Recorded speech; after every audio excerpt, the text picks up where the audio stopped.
Hey guys, Savage Joy here with Real Progressives. Tonight I am live with Dorothy Gasque from Vancouver, Washington. She is a congressional candidate for District 3.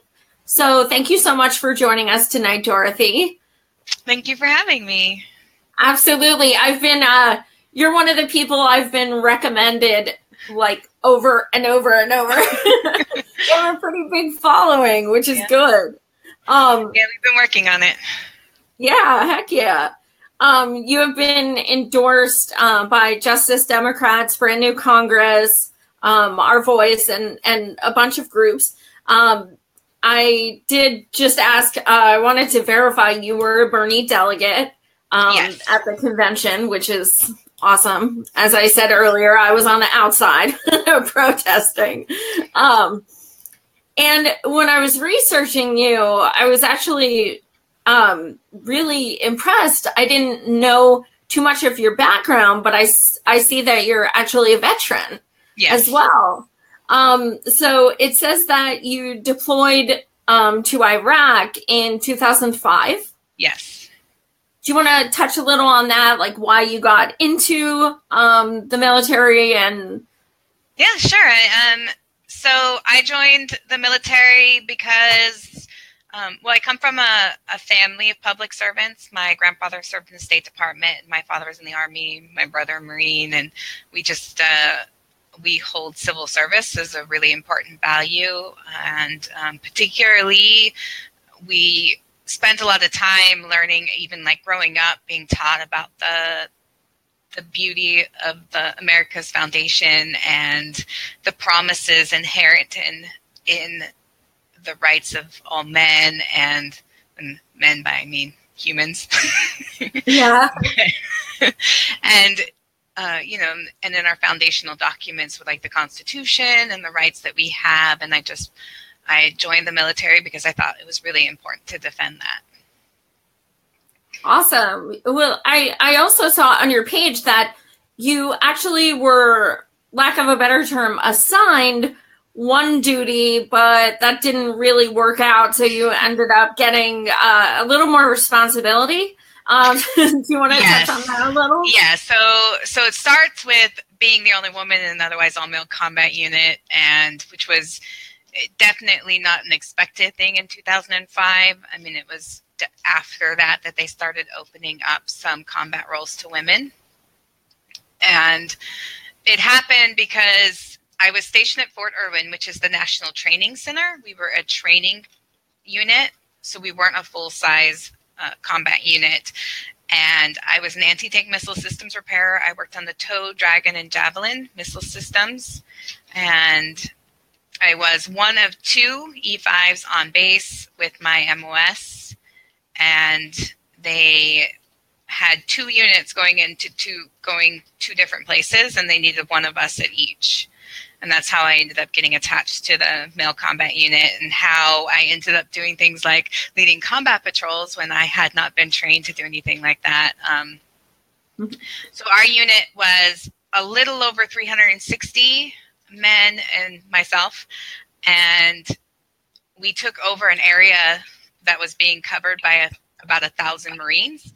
And so we had the same mission with a third the size of the unit.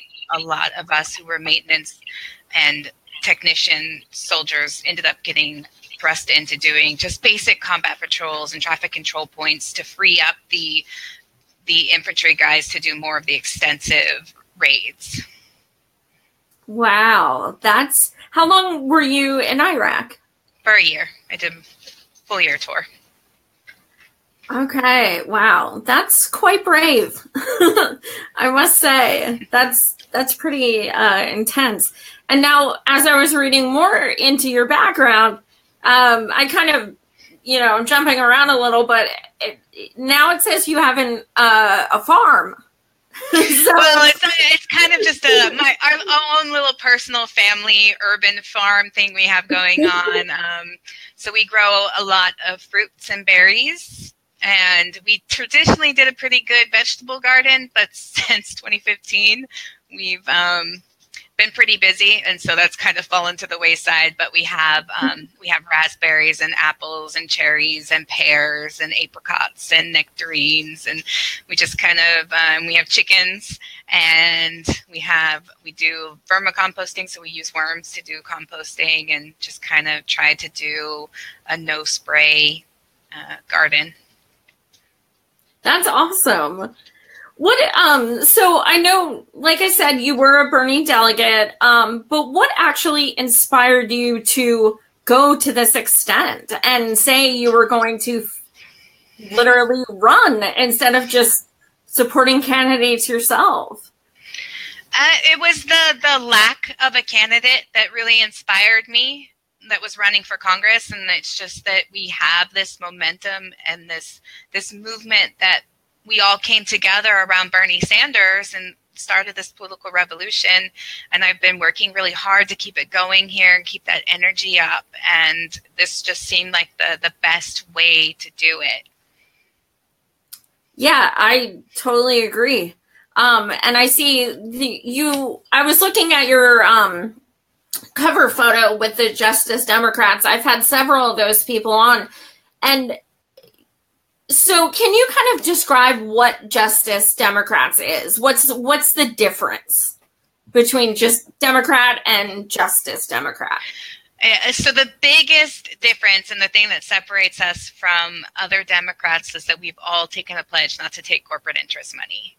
And that's a necessity. Like we need to get people into office who are not beholden to corporate interest, who can fight against this system of big money that is preventing us from getting any positive change that the people need. Like, we are desperate, especially if you're younger. You know, you've gone into adulthood worse off than your parents. And for me, I've got a 16-year-old son, and I see this. I see that, you know, both parties have had an entire generation to repair this damage, and they haven't. And so my son is facing worse odds as he goes into adulthood. And what does he think about you running? Does he get into politics? Like, does he know who Bernie is when you were a delegate and things like that? Yeah, he pays attention, but he's kind of in that rebellious stage where he likes to call himself a Republican, but he's not. You know, yeah, I get called a Republican because I hate Hillary Clinton, so yeah. I must be a Trump supporter. Yeah, he jokes around, but I mean he knows that it's harder for him, and you know, he's worried about things like how we'll pay for his college education, and he's worried about, is college even the best path for him, and trying to figure out where he needs to go. And he's threatened to join the military, and I told him, please don't, because right now, you know, it's like, I mean, that's the thing, is like, he's 16 and he was born in a military hospital in 2001. He was an infant when we went to war in Afghanistan, and we're still there. We're still at war in Afghanistan, and we're engaged in 13 countries officially. I mean, there's more that we don't know about, but 13 countries officially, and nothing has gotten better and nothing has changed. And I don't want to put that burden on him. Absolutely. Before, a lot of people, like when you and I were growing up, it was, we can join the military, get free education. Of course, there's a chance we might have to go overseas and what have you, but now that's a sure thing. It's going to happen. So yeah, that's pretty daunting for sure. How many people are running against you in your district? So there's the Republican incumbent and 3 other Democrats running. But we have an open primary. We're all on the same ballot. Oh, okay. That's good. Open primaries are good. But do you guys do a caucus? We caucus for presidential elections. Right. Okay, and that's then what I thought. We also do like we do a caucus every 2 years to elect delegates to the state convention, and then at the state convention every 2 years we do our platform. Okay, awesome. Did you consider running independent, or were you definitely going to go Dem from the get-go? Mm-hmm.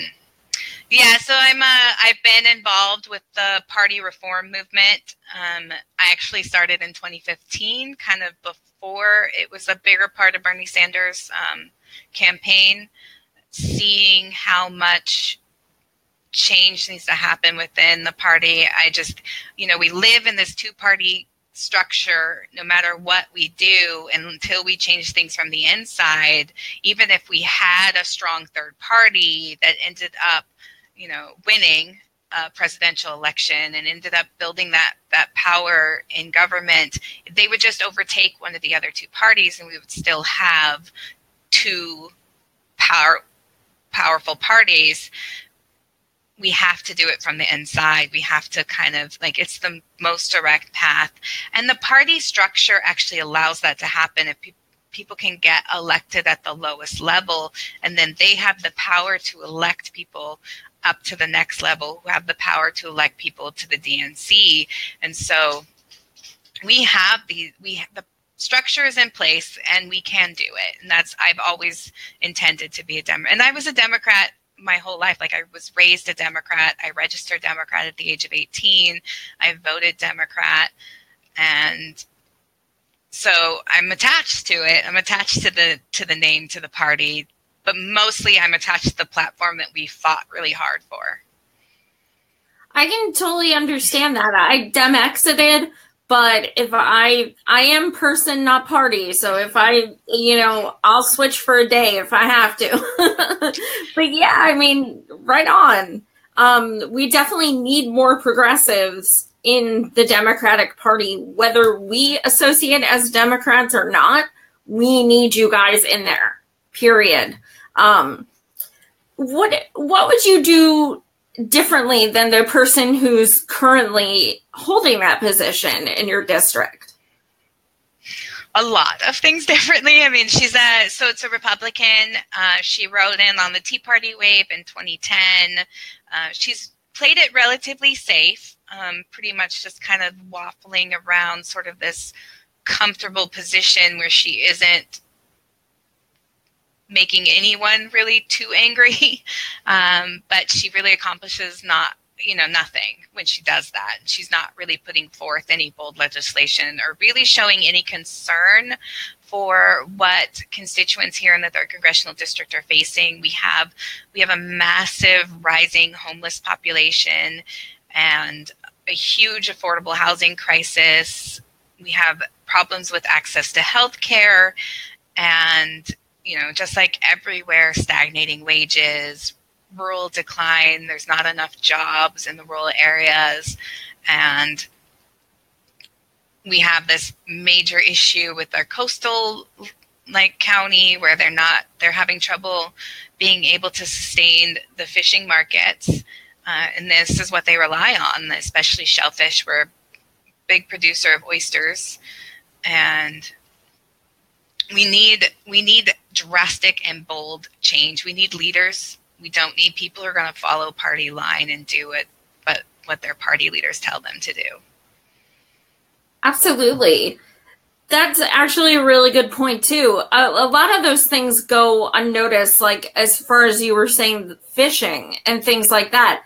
Those are if you're running for a district, those things need to be talked about.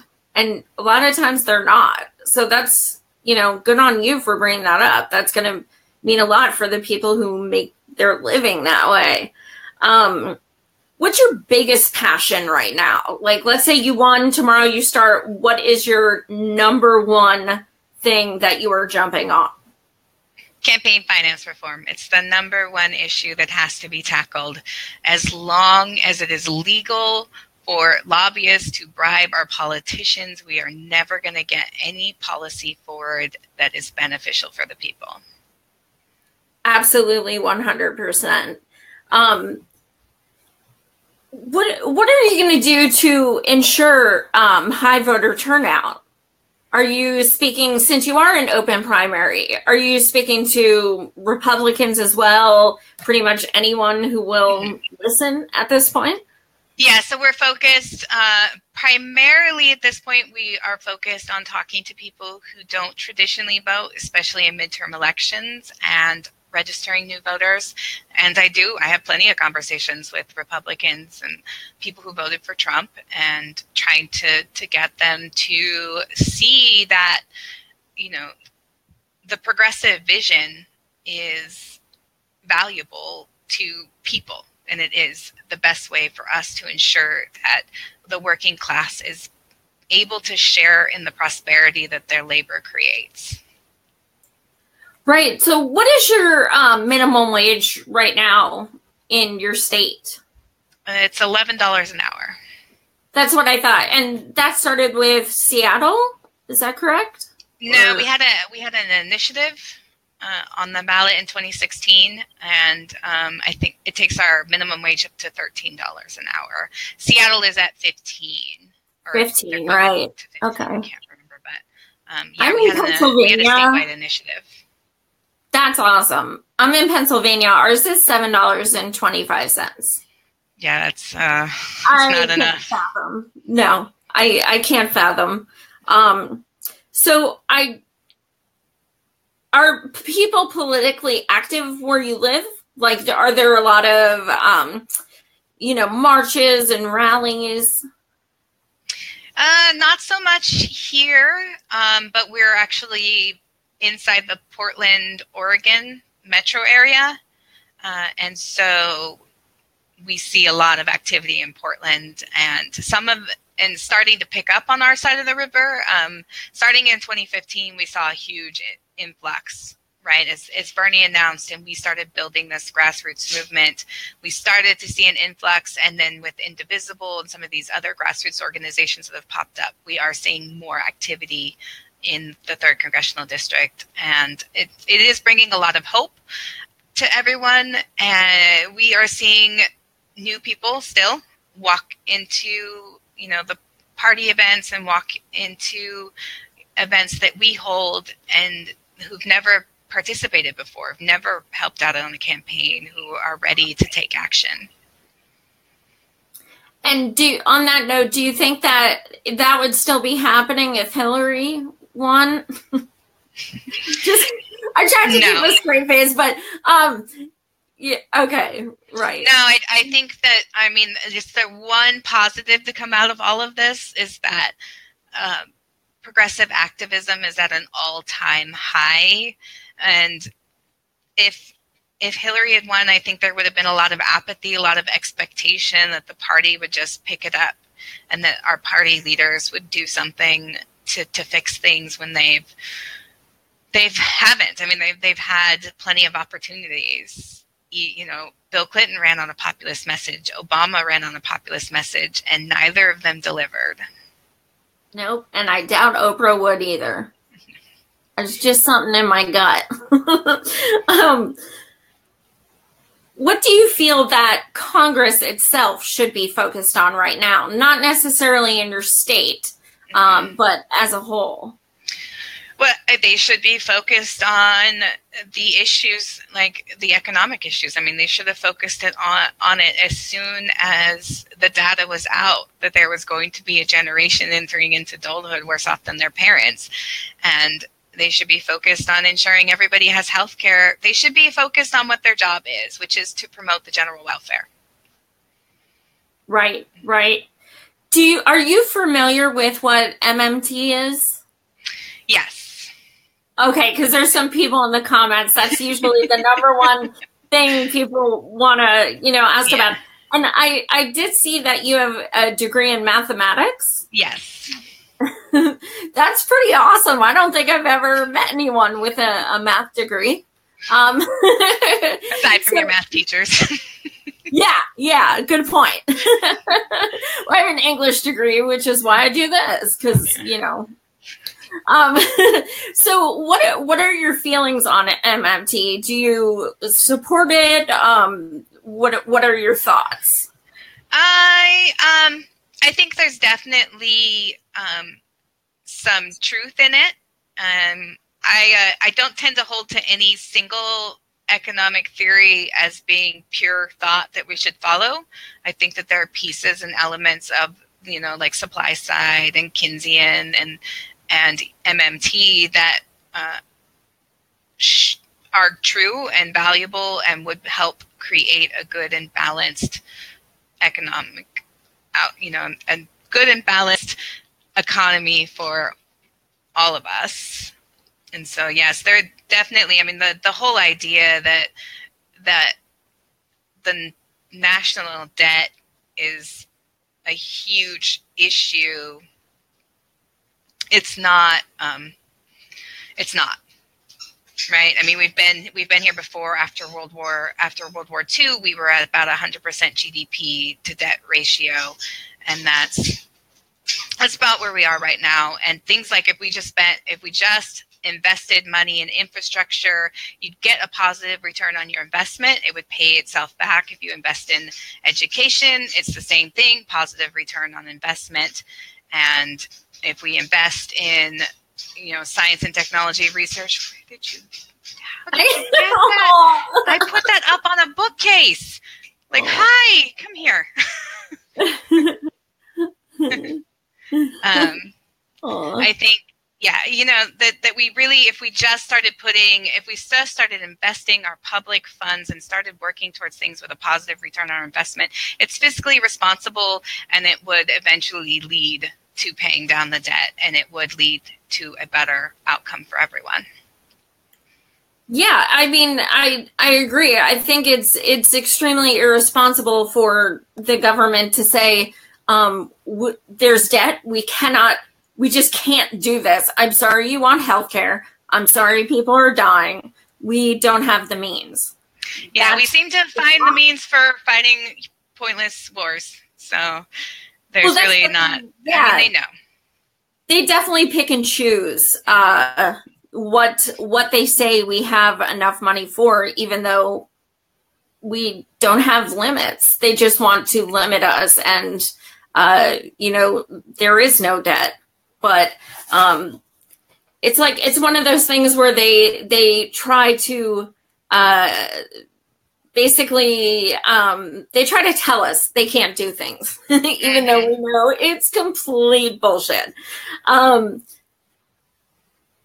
What can we do about the overabundance of cognitive dissonance with just how corrupt chivalry is, how things need to change, how the Democratic Party is not working, how there was complete election fraud. These are things that, even though there's proof of, there's still just so much denial and unwillingness to learn. How do you deal with that when you're trying to talk to someone about something like that and they're combative? I tend to just really kind of have that discussion with her,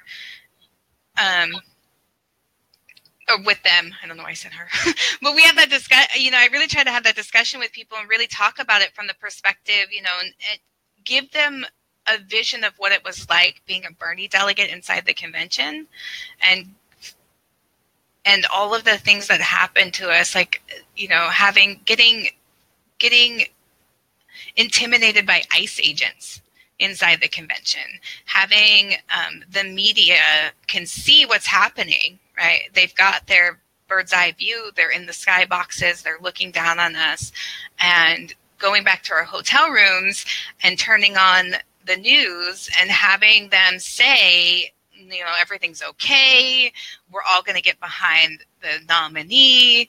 There's, unity within the party, and knowing that is not what was happening, that there were protests on the floor, that there was a complete dismissal of an entire generation of voters issue. Like, they're bringing it to the floor to you guys. We want this addressed, and they would ignore it. And when I have that discussion with people, I think that they begin to kind of see the perspective. It's a little bit difficult, especially for an older generation who grew up with journalists who had integrity, and that all of these, they could trust the news. And so to get them to realize that they can't trust the news it's difficult. It's difficult to get past that place. But the hopeful thing in all of this is that, more than 60% of people now get their news from the internet. So they're not getting their news from the mainstream media, and that a majority of people realize what was happening, and they realize that the party has been failing us. And so they are supportive, and we just need that. We just need a majority. We don't need, we don't need those people who are going to hold out and be party loyalists. Right. Exactly. So a lot of times when votes come out, you notice the Democrats and Republicans actually vote the same on a lot of stuff. We saw that yesterday. 55 Democrats voted. They sided with Trump. 55. Mm-hmm. That's a problem. That's why, I understand why you're running as a Democrat on a progressive ticket, because those people need to be replaced. We saw it when the $77 billion military increase, plan came out, and Elizabeth Warren, Cory Booker, Kamala Harris, they all signed on. The Democrats are in bed with the Republicans. This is something that pretty much. I mean, they're in bed with the corporate interests, right? They're in bed with the wealthy donor class, and so the same people are putting pressures on and influencing both sides. And I think, if people didn't take corporate donations, let's say, in 2016, do you think that we'd still have President Trump? No. I think that, if Bernie had won the nomination, we wouldn't have President Trump. And that's the thing, like, Trump's messaging about draining the swamp was a large part of it, why he got elected. And that's campaign finance reform is something that both sides want. Like 90% of the population wants us to tackle the corrupting influence of big money in politics. Yeah, absolutely. They're beholden. And I think that's one of the things that's so beautiful about what Byrne did, is he showed us that you don't need that. And that the only people you need to represent are the people who believe in you, the people who donated to you, and the people who supported your platform. And he actually showed it was feasible. How can we go forward with the still having so much vote shaming? It's been a year, and still, especially on Facebook, Twitter, it's just like, you voted such and such, it's your fault. And it's just, how can we get past that? I don't know. I don't know how to get people to realize that it is the candidate's job to inspire voters. It is nobody else's job. It is the candidate's job. So if the candidate fails to turn out the vote, then that failure is on them. They are the ones responsible. And so, in this case, it was Hillary Clinton who failed. She failed to campaign in the key states and to turn out the vote. She failed to offer voters in the Rust Belt a hope and a reason to vote for her. Mm-hmm. Yeah, absolutely. She doesn't really know what accountability is. But I mean, even Byrne said that straight up. It is incumbent on her. She thought that she deserved our votes. Nope, not going to happen. I wrote Bernie in, and I'm damn proud of it. Do you mind if I ask who you voted for? I don't like to answer that question because okay. I don't think there's anyone who will, and the truth is, I live in a blue state. Washington State went to Hillary Clinton. It's how anyone voted in 2016 is not important to me. I spent a lot of time talking to people who voted for Trump, you know, and I'm not going to hold it against them just because I didn't like the outcome, you know, so it doesn't matter. It doesn't matter who anyone voted for in 2016. What matters is whether or not I can count on their support. And then, you know, and whether or not I can give them what they need in order to make sure that we are, you know, keeping somebody in this seat in Congress and in every seat across the country who's going to really care about their constituents, really care about the people who really matter instead of caring about their donors. Absolutely. And you bring up a really good point about Trump voters. And, you know, it's definitely advantageous that you're in an open state. But I'm actually having a couple Trump voters on. And the reason is because people lump Trump voters in with Trump supporters. Not everyone who voted for Trump is racist. You know, not all of them are xenophobic assholes.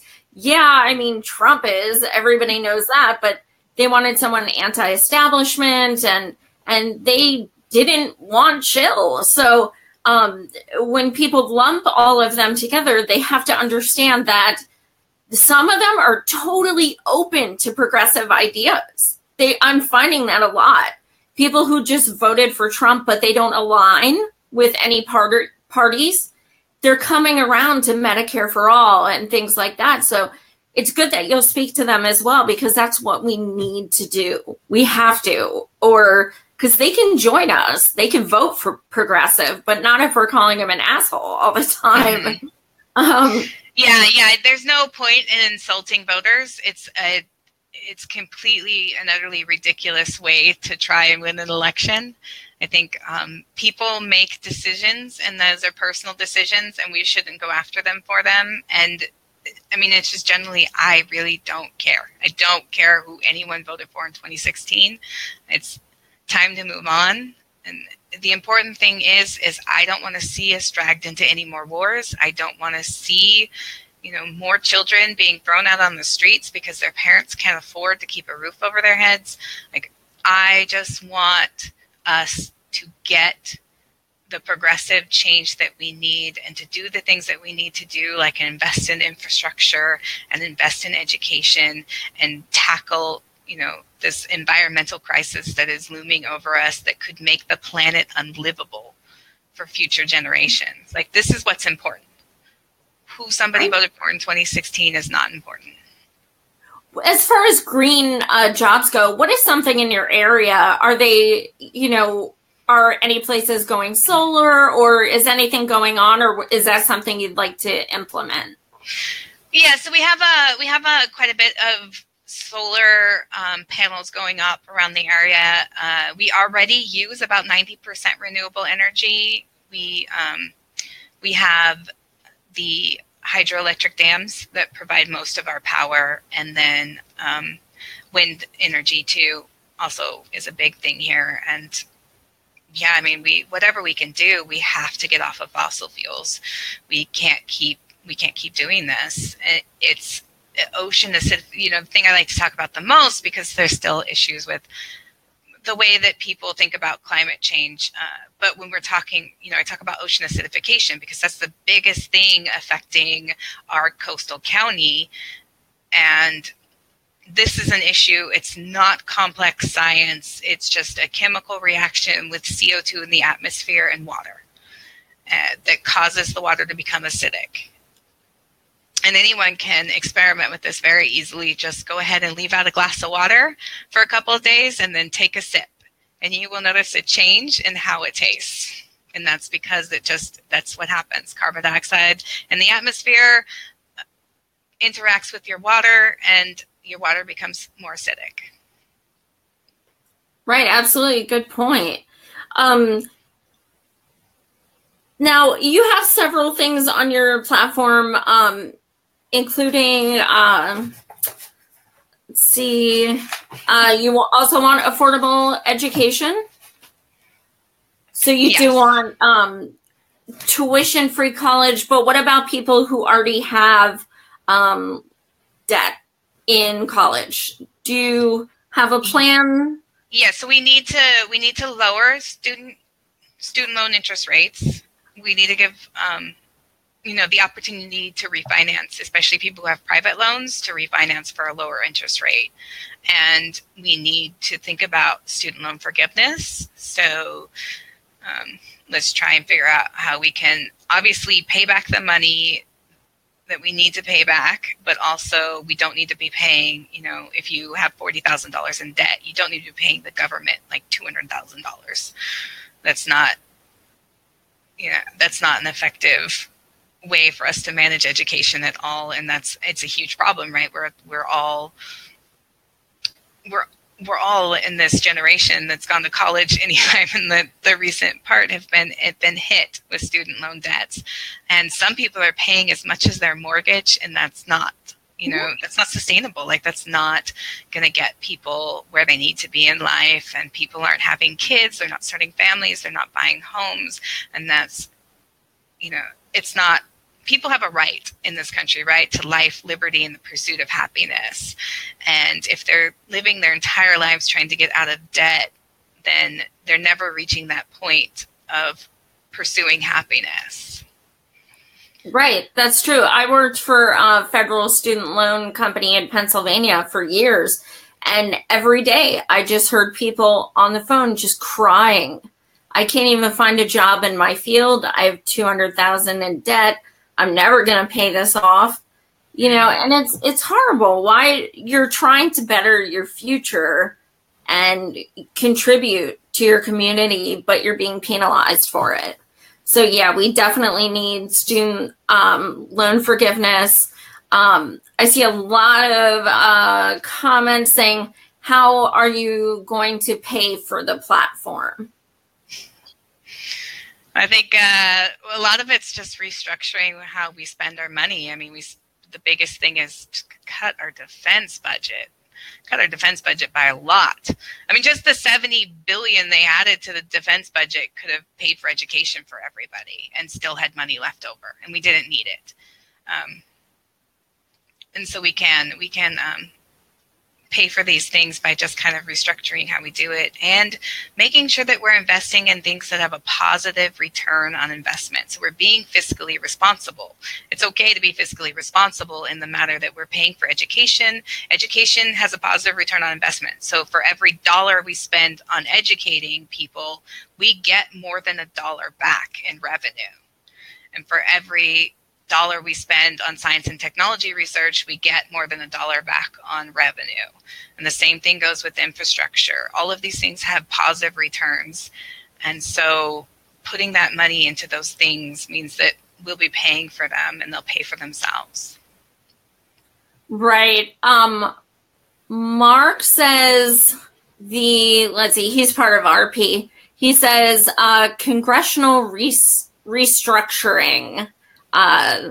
Basically, it's MMT, basically, since federal taxes don't fund spending.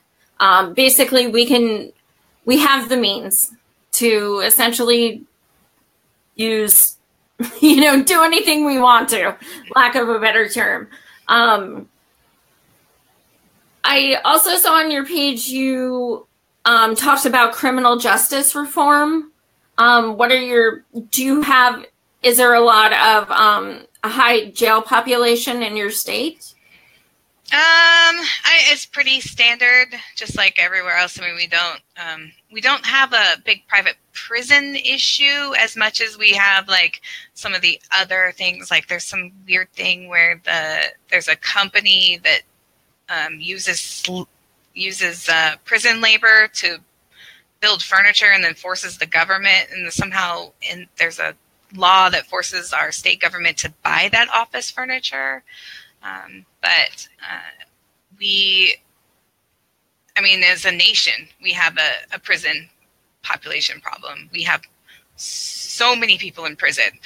It's ridiculous. And I definitely want to see us move towards more restorative justice, moving towards rehabilitation and ensuring that we aren't just keeping people in prison and allowing all these private corporations to profit off of this system is just outrageous.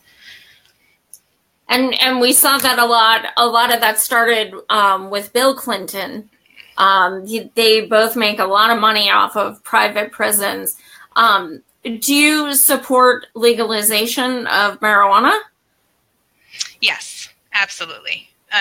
It's Washington State. It's legal here. It's been legal here. We were, along with Colorado, one of the first states, right? We voted by initiative. It's not caused any issues. You know, it reduces the number of opiate addictions. It really, and opiate overdoses and overdoses from anxiety medications and overdoses from antidepressants. It's really, you know, just changes everything for people who need it medically. And the other really big issue is that the market exists whether or not we regulate it. So we might as well regulate it, get some tax revenue, and really kind of work towards, you know, getting people out of prison and stopping the issue with organized crime, and where, you know, cannabis is one of the biggest used illicit drugs. And so a huge amount of their money comes from selling it. And if we regulate the market, we can start to diminish the amount of organized crime that is affecting, you know, cities and bringing in gang violence and issues. And we can just focus on that and things will be a lot better. I mean, I support decriminalization of everything and legalization of cannabis, of other drugs like psilocybin and things that are really not going to damage people. And people should have a right to do those things. I'm all about personal freedom in this case. Absolutely. And I know some candidates say that they would decriminalize basically any, you know, what people consider drugs, and then also just, instead of putting them in jail, give them access to rehabilitation or what have you, you know, living centers, things like that, because it's not a criminal act. I see on your page you also talk about voting rights. What is something, does your state do paper ballots? They do. Awesome. Yeah, so we have mail-in paper ballots. We have a pretty great system, I think. We don't register by party. Everything it's an open primary. I do have a problem with the top two because it does leave out third party and independents. So you're statistically unlikely to make it past the primary if you don't identify with one of the two major parties. So I'd like to see some change in the amount of people who make it past the primary and end up on the general ballot. But other than that, yeah, we have a pretty great system, and we're hoping to see some really great legislation come through our state house in this session that will make it even better, make it even easier for people to register to vote and to vote. Absolutely. I think if the whole country had paper ballots and open primaries, I think our country would change tremendously. Just that would change so much. You also talk about immigration reform. What are your goals as far as in that respect? I think, you know, streamlined system, and let's give people who are here a path to citizenship. And let's hopefully stop creating refugees. That would be great if we could just, you know, gear our trade deals so that they are protecting labor globally, and that they're protecting the environment globally, and then people can live and work and make a living and have happy, healthy lives anywhere in the world. And that's kind of where I would like to see things go. Yeah, for sure. That's something that's really scary when you see parents having to leave their kids, even because their kids have grown up here for 15 years and the parents have to leave. Yeah, we definitely need a path towards citizenship for sure. You're also passionate about women's rights and LGBTQ rights. How'd you get involved with that? Are you with local organizations? No, not really. I think I just, obviously, as a woman, I definitely am passionate about women's rights. I think being a woman in the military, especially having served with, in a unit just all men, you really get to see how bad things still are and how much we still have, how much ground we still need to gain in order to be equal citizens in this country. And I think that perspective makes me realize that, how it is for other people. And I want that. I want equality for everyone. And I'm disappointed when it comes to LGBTQ rights that when the Democrats were in control, they didn't just make them a protected class. Like, that's the very first step, is to ensure that they are a protected class so that we can stop having to fight for equality. Like, if it's written down, then we're not going to have these Supreme Court battles and these fights, because it will be already documented and they will be protected. Absolutely. Let's see. You also talk on your page a lot about veterans. I know we touched on that a little bit. Do you have a high military population in your state? Yes. Well, we have Fort Lewis, McChord, the Joint Base Fort Lewis McChord. So it's an Air Force and Army base. We have Naval base, and we have a really high population of veterans in my district, probably because of the military installations and the fact that the Portland VA hospital is close, and so a lot of people do live here. But for me, I mean, it's a big issue. I want to make sure that our veterans are taken care of. It's a huge burden that we've asked them to take on. It's something that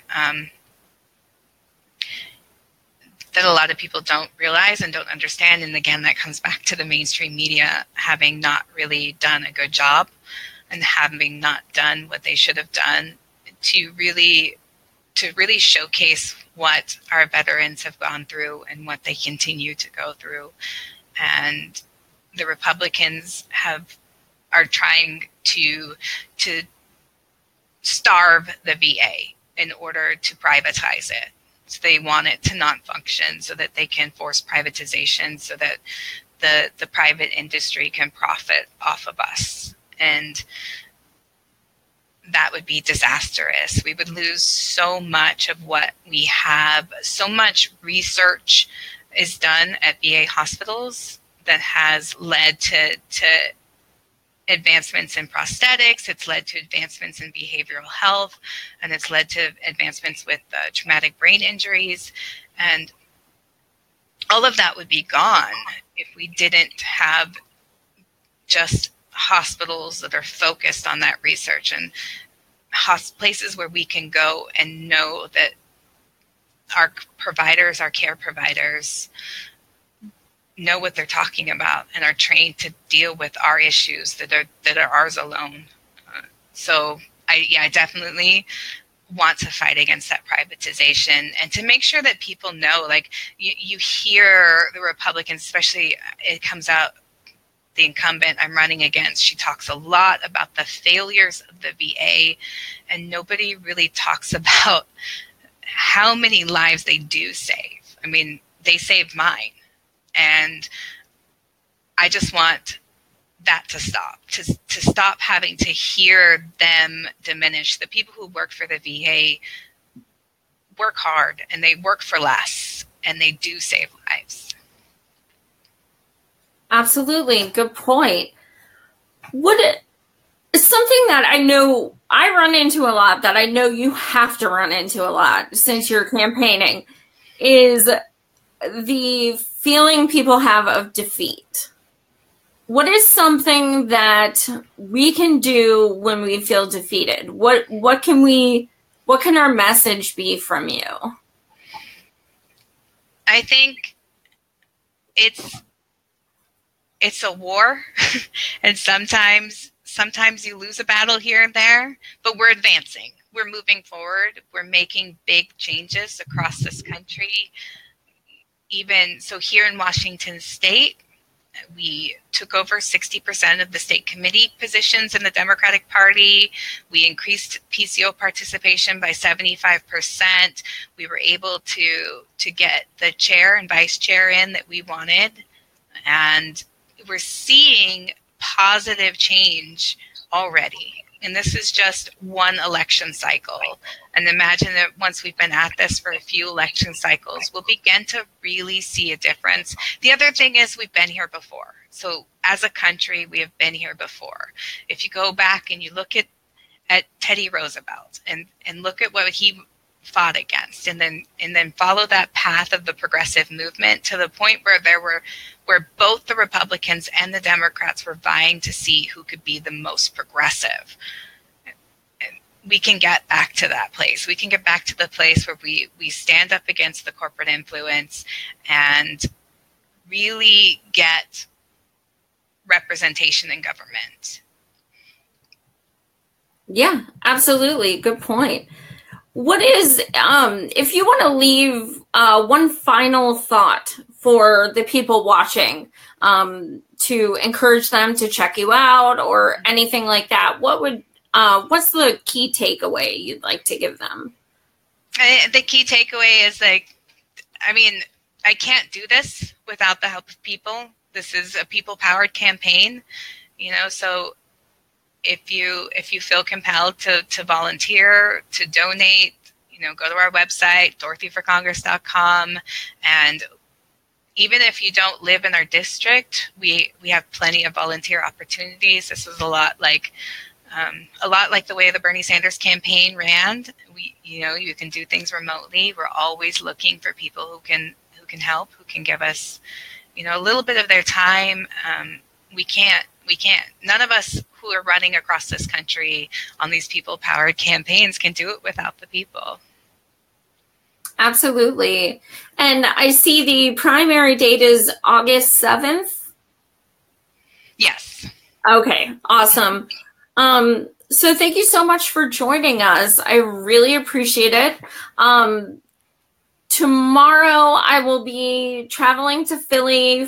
I'm going to be speaking at a net neutrality march, which I will also be streaming the other speakers as well as the march itself. So please tune into that, you guys, at 1. Thank you all for watching as usual. And again, thank you so much, Dorothy. Best of luck with everything. And, just good luck. And thank you for bringing the progressive voice. All right. Well, thank you for having me on your show. Absolutely. Take care. Bye.